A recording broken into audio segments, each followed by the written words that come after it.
அதிகமான புரதம் இருக்கக்கூடிய உணவு எடுத்துக்கிற மாதிரி பார்த்துக்கணும். அப்போது ஃபர்ஸ்ட் ஃபுட் வந்து ஒரு ப்ரோட்டீன் டயட் அப்படிங்கிறது இம்பார்ட்டண்ட். ஸோ அப்போ ப்ரோட்டீன் டயட்னா என்ன?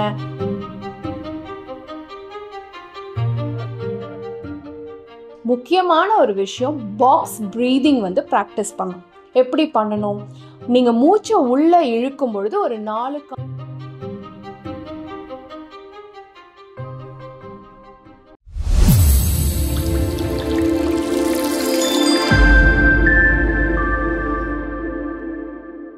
அன்பு தோழிகளுக்கு இனிய வணக்கம்.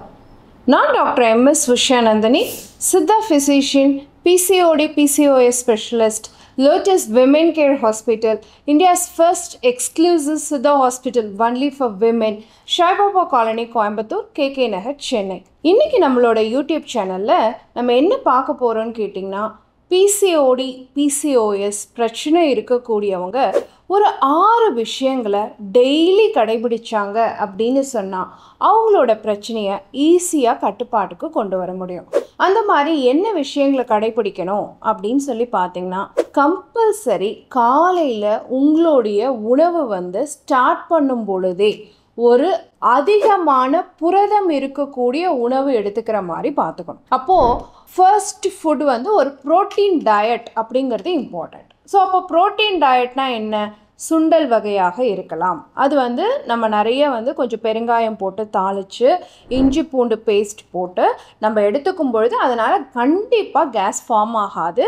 கூட ஒரு கப்பு நீர்க்காய் பொரியல், ஏதாவது ஒரு சொரைக்காயோ ஒரு வெள்ளை பூசணிக்காயோ ஒரு பீர்க்கங்காயோ நீங்கள் சேர்த்துக்கிட்டீங்க அப்படின்னு சொன்னால் கண்டிப்பாக கேஸ் ஃபார்மேஷன் இருக்காது. ஒரு ஃபில்லிங்காகவும் இருக்கும், நமக்கு ஒரு செட்டைட்டியும் கொடுக்கும், போதும் அப்படிங்கிற ஒரு உணர்வை கொடுக்கக்கூடியதாகவும் இருக்கும். அதுக்கப்புறம் உங்களோட பிளேட் எப்படி இருக்கணும் தெரியுங்களா? 2வது விஷயம், உங்களோட பிளேட் வந்து 50% புரதமும் 25% நார்ச்சத்துள்ள பொருள் இருக்கக்கூடியதாகவும் 25% மாவுச்சத்து இருக்கக்கூடிய உணவுப் பொருளாகவும் இருக்கணும். 3 வேளையுமே உங்களுடைய பிளேட் இப்படி இருந்தது அப்படின்னு சொன்னால் கண்டிப்பாக உங்கள் PCOD PCOS பிரச்சனையை ஈஸியாக நம்மளால் கட்டுப்பாட்டுக்கு கொண்டு வர முடியும். காலையில் எந்திரிச்சோடனே நமக்கு எல்லாத்துக்குமே என்ன பழக்கம் இருக்குங்க?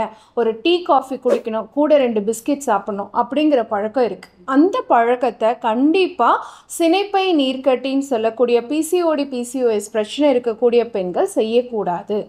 அப்போ காலையில் எந்திரிச்சோடனே என்ன எடுத்துக்கலான்னு கேட்டிங்கன்னா, உங்களுடைய ஈஸ்ட்ரோஜன் ஹார்மோனையும் உங்களுடைய டெஸ்டோஸ்டிரோன் ஹார்மோனையும் பேலன்ஸ் பண்ணக்கூடிய ஒரு ட்ரிங்க் எடுத்துக்கலாம். அந்த ட்ரிங்க் எப்படி இருக்கணும்? ஒரு கைப்பிடி அளவு புதினா லீவ்ஸ் எடுத்துக்கோங்க, 2 சிட்டிகை மஞ்சள் தூள், 2 சிட்டிகை மிளகுத்தூள், சன்ன லவங்க பட்டை ஒரு 2 சிட்டிகை தூள், அதை சேர்த்துட்டு நல்லா கொதிக்க வச்சு ஒரு டீ மாதிரி ப்ரிப்பேர் பண்ணிவிட்டு காலையில் எம்டி ஸ்டொமக்கில் கருப்பட்டியோ நாட்டு சர்க்கரையோ இல்லை கொஞ்சம் ஆறின பிறகு தேன் விட்டோ நீங்கள் எடுத்துக்கிட்டீங்க அப்படின்னு சொன்னால் உங்கள் ஹார்மோனும் சரியாகும், காலையில் ஏதாவது ஒரு ஃப்ரெஷ்ஷாக ட்ரிங்க் குடித்த மாதிரியும் இருக்கும். இதை டெய்லி கடைபிடிக்கணும். அதே மாதிரி மதிய உணவில் கம்பல்சரி பார்த்தீங்க அப்படின்னு சொன்னால் ஒரு 10 சுண்டை வற்றல் சேர்த்துக்கணும். இது உங்கள் குடல் ஆரோக்கியத்தை மேம்படுத்தி உங்கள் ஹார்மோன் சுழற்சியை சீர்படுத்தக்கூடியதாகவும் இருக்கும். இதுதான் நம்ம கட் பிரெயின் ஆக்சஸ் அப்படின்னு நம்ம சொல்கிறோம். அடுத்த விஷயம் பார்த்தீங்கன்னா, 3 வேளையும் சாப்பிட்ட உடனே ஒரு குறுநடை இருக்கணும். இதை நம்ம போஸ்ட் மீல் வாக் அப்படின்னு சொல்கிறோம். இது உங்கள் ஹார்மோன் சுழற்சியை சீர்படுத்தக்கூடியதாகவும் உங்கள் இன்சுலின் சென்சிட்டிவிட்டியை அதிகரிக்கக்கூடியதாகவும் இருக்கும்.